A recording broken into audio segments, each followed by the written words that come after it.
So in my last video, I talked about the word assertive. I explained to the children what the word meant, and I gave different examples of what using an assertive voice looks like.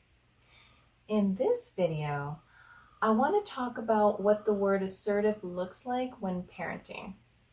So as parents, we tend to use two different voices most frequently. We tend to use the passive voice and or the aggressive voice. So let's start with the passive voice.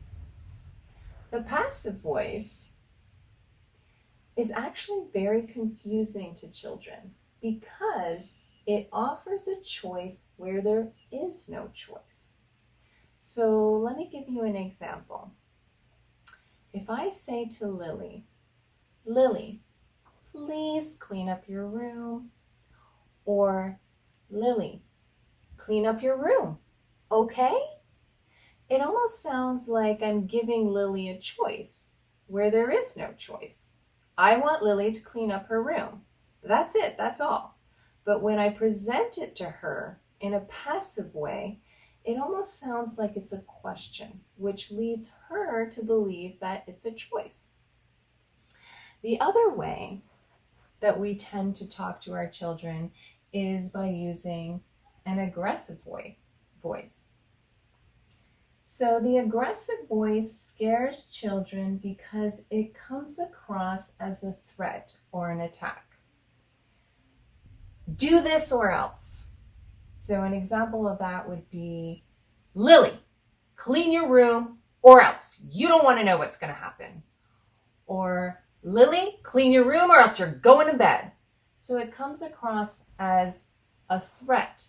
It's a scare tactic to try and get the child to do what we want them to do. So the best way to try and get our children to follow directions the way that we want them to is to use, that's right, our assertive voice. And often we confuse our assertive voice with our aggressive voice. So many times when we're using our aggressive voice, we actually think that we're being assertive. But there's a very clear difference, and I'm going to show you what it is. When we're using our assertive voice, we're giving clear directions in a calm, positive, and respectful way. And that sounds like this. "Lily, clean up these toys. Put the blue blocks in the top drawer and the red blocks in the bottom drawer." I was very clear. I did not say, "Please clean up your room." I did not say, "Can you clean up your room, okay?" I said, "Lily, clean up your room. The red blocks go in this drawer, the blue blocks go in that drawer." So there is no choice there. I am very clear and I am very precise and direct. So I hope that you learned a little bit more about how to use your assertive voice as a parent. This is going to take a lot of practice and it is not easy, but the first step is knowing the difference between the passive voice, the aggressive voice, and the assertive voice. I'll see you next time. Bye.